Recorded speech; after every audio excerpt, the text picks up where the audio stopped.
menyebutkan jika Nabi Muhammad oleh sebagian orang dinyatakan sebagai tokoh fiktif. Tak ayal, pernyataan di akun channelnya yang sudah dilihat oleh ribuan orang tersebut banyak dikecam oleh masyarakat, sehingga LBH GP Ansor Kencrong melaporkan akun tersebut ke Mapolres Jember pada bulan April lalu. Pelaku FD atau Frans Donald kami amankan di Badung, Bali atas penistaan agama atas laporan dari saudara MKK dalam akun YouTube-nya. FD menyebutkan jika Nabi Muhammad adalah tokoh fiktif, ujar Kapolres Jember AKBP Bobi Adimas C. Senin 19 Mei 2025. Baik.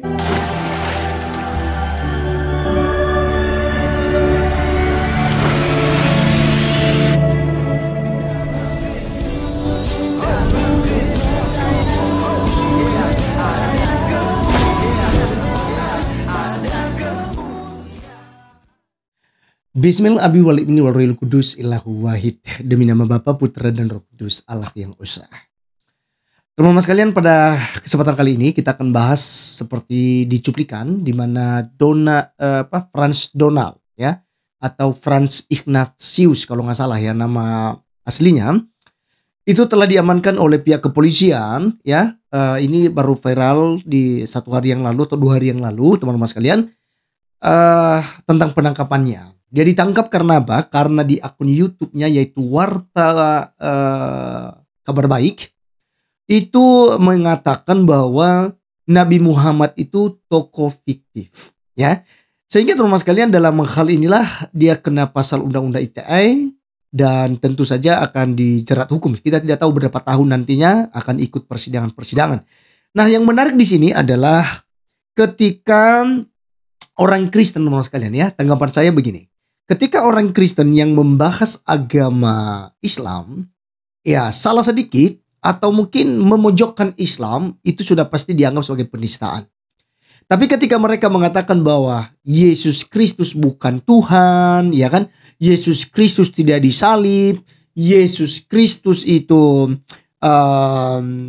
menikah, berpoligami, ya kan? Punya istri banyak dan lain sebagainya gitu ya. Apalagi menghujat tentang kelamin gitu ya, daripada kemanusiaan Yesus Kristus. Nah, ini bukan penistaan, tapi itu adalah dakwah. Nah, ini yang seringkali teman-teman sekalian kita mengatakan bahwa hukum ini seakan berat sebelah begitu ya. Kalau orang Kristen yang membahas agama Islam ini sangat gampang sekali untuk diproses dan ditangkap. Nah, kalau kita ambil contoh Juma, Unirifa, Norari Tonang itu sudah dilaporkan oleh seorang pengacara yang bernama Bang Dosma Sijabat. Nah, sampai hari ini kawan-kawan sekalian, itu Juma, Rifa, dan Norari Tonang itu aman-aman saja. Sudah jelas-jelas bahwa itu sebuah penistaan yang mereka lakukan. Ya, dan laporan polisi sudah ada. Bahkan dipanggil sampai 3 kali pun tidak datang kawan-kawan. Tidak datang ke Polda Sumut. Nah, teman-teman sekalian, saya mengajak kita dulu untuk mendengarkan sedikit penjelasan daripada Sita Singaji ya terkait tentang kasus ini, karena ya tentu saja dia membela agamanya kawan-kawan ya. Kita dengarkan dulu apa yang disampaikannya berikut ini. Ditangkap polisi setelah di akun YouTube-nya menyebutkan jika Nabi Muhammad oleh sebagian orang dinyatakan sebagai tokoh fiktif. Tak ayal, pernyataan di akun channelnya yang sudah dilihat oleh ribuan orang tersebut banyak dikecam oleh masyarakat, sehingga LBH GP Ansor Kencrong melaporkan akun tersebut ke Mapolres Jember pada bulan April lalu. Pelaku FD atau Frans Donald kami amankan di Badung, Bali atas penistaan agama atas laporan dari saudara MKK dalam akun YouTube-nya. FD menyebutkan jika Nabi Muhammad adalah tokoh fiktif, ujar Kapolres Jember AKBP Bobi Adimas C. Senin 19 Mei 2025. Baik, sahabat Tasik Ngaji, di sini sangat menarik ya ketika si Frans Donald ini mengatakan kepada Nabi Muhammad SAW tokoh fiktif. Karena apa? Karena kalau misalkan konsekuensi dari mengatakan Nabi Muhammad adalah tokoh fiktif, yang pertama, Al-Quran yang kemudian diturunkan kepada Nabi SAW adalah Al-Qurannya hanya teks saja, tanpa konteks. Jadi boleh jadi kalau misalkan Nabi Muhammad adalah tokoh fiktif, Al-Qurannya palsu, ya Alhamdulillah. Jadi kalau misalkan ada seorang yang mengatakan bahwa Nabi Muhammad adalah tokoh fiktif, seolah-olah dia sudah mengatakan bahwa Al-Quran juga palsu. Kenapa? Karena banyak khitab yang kemudian Allah berfirman, itu khitabnya langsung kepada Nabi Muhammad SAW. Seperti halnya misalkan dalam Al-Quran.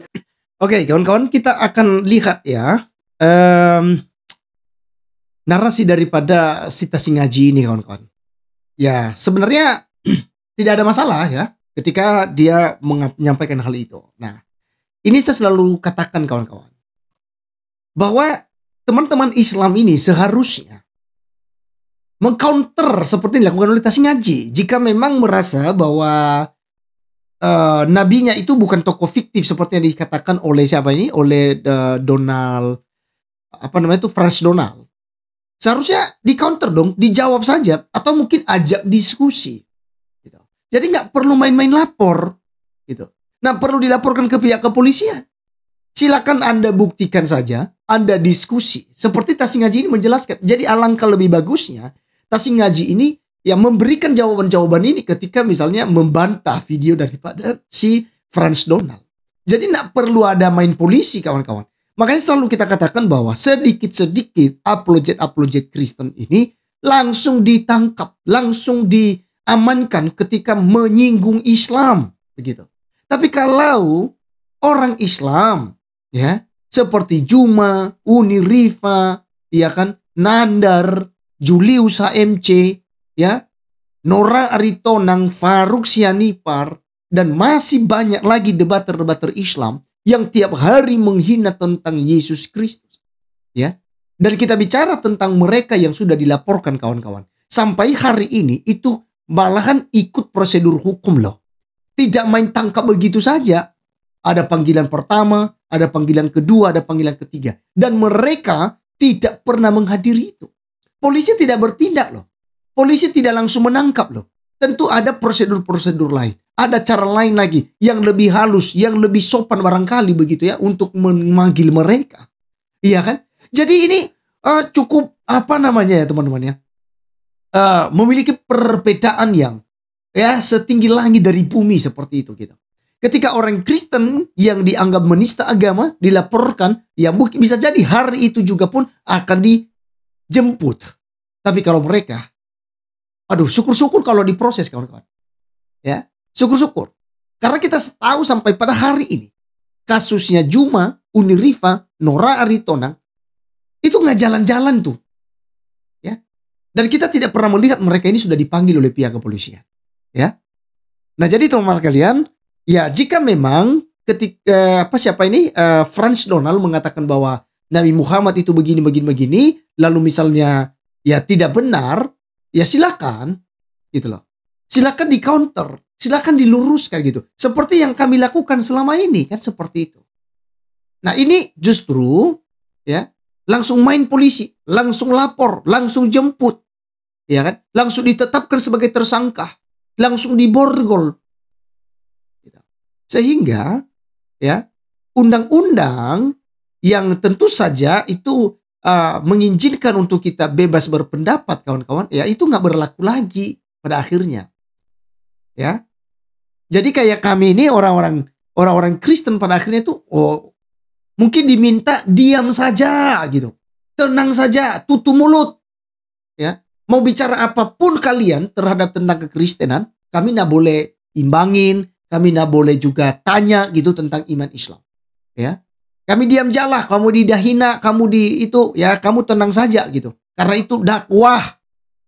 Nah, ini kawan-kawan yang memang ya menurut saya itu hukum kita itu perlu diperbaiki di segi itu ya, begitu.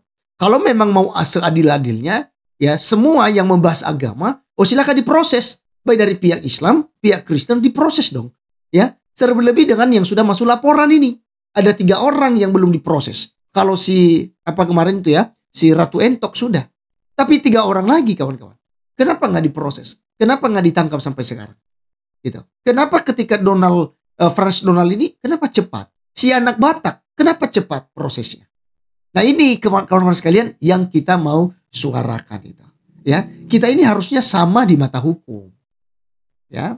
Nah jadi teman-teman sekalian lagi-lagi bahwa hal ini memang ya ini sebuah ujian bagi kita ya untuk kita kemudian menjalaninya. Ya. Apakah kemudian kita mundur dari dunia apologet atau tidak ya? Teman-teman semua tentu dalam hal ini itu agak rem ya untuk Untuk bersuara tentang Islam pada akhirnya. Bertanya tentang Islam itu tidak perlu lagi memberikan pernyataan-pernyataan sesuai dengan apa itu kayaknya Nggak perlu, kenapa? Karena kalau kita yang melakukan itu langsung diproses nanti. Kalau begitu sudah dianggap menista agama, ya, itu nanti diproses. Tapi kalau mereka mau nafsirkan seperti apapun Alkitab kita, mau mereka comot-comot, mereka kutip-kutip ayat Alkitab, ditafsirkan, dicocokkan kepada keimanan mereka, oh itu nggak masalah. Itu dakwah. Seperti itu, ya. Nah, jadi teman sekalian doakan saja, ya. Cara pribadi, ya, menghimbau tentang teman-teman Kristen, doakan, ya. Si Franz Donald, ya, dia harus memikul salib ini, kawan-kawan. Dia harus pikul salib, dia harus dipenjara seperti Muhammad Kaceh, ya. Jadi kita tidak tahu nanti berapa tahun, ya, hukuman dia. Tapi yang jelas bahwa hal ini sudah pasti dipenjara, ya. Itu tidak akan bisa bebas, kawan-kawan. Apapun itu, mau bayar pengacara seperti apa, tetap saja Anda akan masuk penjara. Nah, ini saya kira sebuah salib yang harus dipikul, ya, karena kita memang harus menderita karena nama Tuhan Yesus Kristus. Tapi Bang Laskar Kristus secara pribadi itu tidak akan mundur, ya, karena akan tetap hadir untuk mengcounter, ya, daripada tuduhan-tuduhan saudara-saudari kita Islam terhadap iman kekristenan. Baik teman sekalian, sekian video kali ini, sampai ketemu di video berikutnya. Tuhan Yesus memberkati. Salam.